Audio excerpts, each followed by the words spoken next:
Happy holidays. When I come back, however, we'll have the Culture Report with Sally Curtis on the culture, roots, and traditions of European Christmas markets to plan for next year. This is Traveling Culturati. We explore cultures and destinations. We share travel news and travel tips to keep you well informed and prepared for your next travel adventure.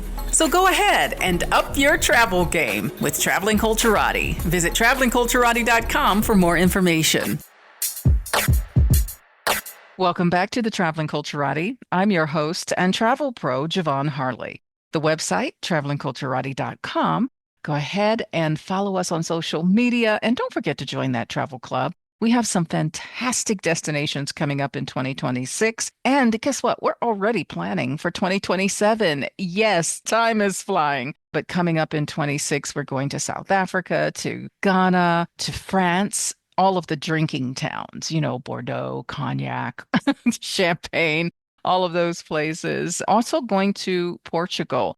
So make sure, again, you follow us on social media and you join that travel club. Culture is forever changing and reflecting what's happening in the society and with its people. It can be born of the arts, music, food, and sometimes even politics and strife. This is the Culture Report. And joining me today is Sally Curtis, a digital content creator, influencer, and founder of Magical Christmas Markets of Europe Group. Hello, Sally, and welcome to Traveling Culturati. Oh, hello. Thank you so much for having me. I'm excited to be here. Yes, and I'm excited about this time of year. It's just something magical about it with all the Christmas lights, the festivities. People just seem to be in a good mood when you're out and about. How about you? Absolutely. I agree 100%. What's better than Christmas, right? Christmas time is such a joy. And like you said, the lights, the smells, everything just brings great memories and joy. Yeah, it's a reminder, isn't it? Yes, To enjoy exactly. life. Well, Exactly. one of the things you love, and one of the things you love to do, is Christmas markets. And they really have become very popular in the last decade or so. In your view, what makes them such a powerful draw for travelers today? They're really blowing up these days with popularity. I think, like we just discussed, it's about the feeling of childhood memories and just that joy that we all have at this time of the year, being around our family. And when you're at the markets, it smells like chestnuts and gingerbread, and it's just a joyous vacation option. And Europe is really known for Christmas markets, but they are now all over because of the great joy they bring and the Mhm. wonderful environment they present. But what are some of those cultural elements that make some of these different countries and cities markets feel unique? I think one of the biggest cultural things is the mulled wine. I mean, it's just so popular. It's a little bit different in each of the markets. And as you mentioned, now that they're popular here in the United States, people are bringing that back. And maybe it was something that their family has been doing for many, many years. So the mulled wine and drinking it in those beautiful mugs, the different gingerbread and foods is very, very popular. Yeah, and speaking of those mugs, typically you buy them and they're souvenirs. So why have these mugs become such a coveted souvenir? Super, super popular. People are a little bit obsessed, I think. And I have been joining in the obsession. When you get there, you go up to a vendor that is selling the glühwein and you give them what's called a fan, which is a deposit.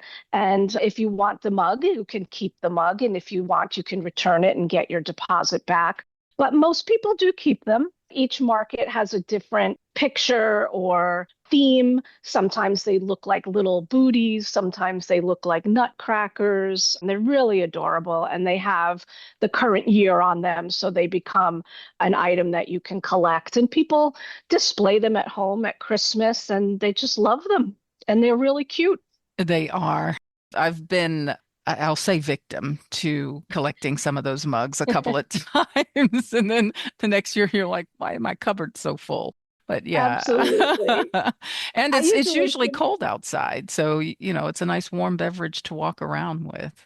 That's exactly. And I think the vendors know that. So it keeps you there longer, right? It warms your hands, it warms your soul, and it keeps you shopping. Yeah, it certainly does. Now, for someone planning, I mean, we're a little late in the season right now, but some Christmas markets go beyond Christmas. So we're really talking about through what date? Is it typically through the new year and then they close down? Many of them do close before Christmas or Christmas Eve, but some of the bigger ones, and now some of them are staying open a little later, but January 6th is really the cutoff date. I don't think you'll find anybody staying open later than that. So you do Yeah. have some time, especially if you have one in your local town. It may be open. I think here, for example, the Chris Kindle Mark in Chicago, I think it stays, like you said, till maybe January 6th because it is a popular place to do shopping. Yes, absolutely. And I'm here in New York, so we have Bryant Park and a few others, and they also do stay open past the new year. Fantastic. So for someone planning for their first Christmas market trip or visit, what's the best way to design a route or an itinerary or plan? Well, like you said, I mean, it's really important to plan ahead. These markets are very, very popular, and you have a very small window, especially for people coming from the United States. Many of us like to be home for Thanksgiving, and we want to be home for Christmas. So that narrows the window even more, maybe very late November into the first couple of weeks of December. So it depends on how you like to travel and how independent you'd like to be. I prefer the river cruises. Everything's done for you. They have a wonderful Christmas market itinerary. You unpack once and you're in a floating hotel. So that's the way I prefer to go. It does limit your time in the markets a little bit. So if you wanted to do more time on your own, you could do a rail journey, maybe pick a particular city like Frankfurt or Munich or maybe Strasbourg, and then do day trips from there. People do that by train. If you're very adventurous, you could rent your own car, but there are several ways that you could go about doing it. I did a river cruise a few years back, and Strasbourg was one of my favorite places. Like the whole town is like a Christmas market. It's Isn't such it? a, it's so wonderfully decorated and tasting all the local things. And I think for me, with Strasbourg, the history of it, that it went back and forth between Germany and France so many times, Yes. and now you have the best of both worlds.